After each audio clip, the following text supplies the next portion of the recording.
এসব কি? তুই অফিসের মধ্যে নেশা করছিস? হ্যাঁ, তোকে এই কোম্পানিতে এমডি বানিয়েছি এগুলো করার জন্য, অফিসের মধ্যে নেশাবানি করার জন্য?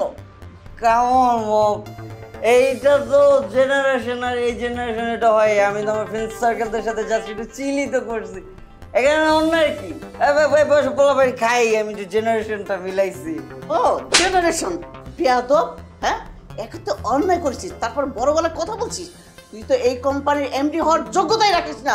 তুই এখান থেকে বেরিয়ে যা, বেরো আন থেকে, বেরো বেরো। হ্যাঁ, বসো, এখানে বসো। আজ থেকে এই কোম্পানির এমডি তুমি।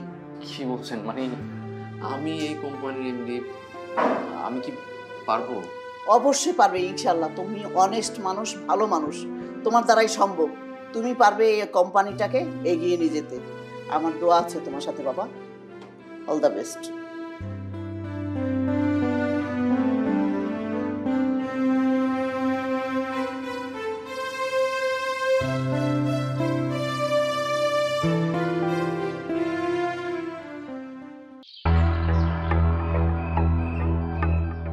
মম, এটা কি শুনলাম? তুমি নাকি মুন্নাকে অফিস থেকে বের করে দিয়ে মিসকিনের বাচ্চাকে এমডি পদ দিয়েছো? মানে আমি কি এটা ভুল শুনছি নাকি? তুমি আমাকে খুলে বলো তো, কি শুনলাম? এটা আমি কি শুনলাম? তুই যা শুনেছিস সঠিক কথাই শুনেছিস। তুমি নিজের ছেলেকে এমডির পদ থেকে সরিয়ে একটা মিসকিনকে সেখানে বসাইছো, আবার বলতেছো ঠিক করছো, সঠিক শুনছি। মানে এটা কিভাবে করছো? আমার মাথায় কাজ করতেছে না কোনো। মাহি, কথাবার্তা একটু ঠিক মতো বলিস। ফয়েজ তোর স্বামী, এভাবে কথা বলতে পারিস না তুই। কিসের স্বামী? কিসের স্বামী? যাকে আমি স্বামী হিসেবে মানি না আর কোনোদিন মানবো না, সে আমার স্বামী হয় কিভাবে? আর তাছাড়া ওর কিসের যোগ্যতা? একটা অশিক্ষিত গেও গরিবের আবার যোগ্যতা কিসের? ওদের কি যোগ্যতা আছে জানো?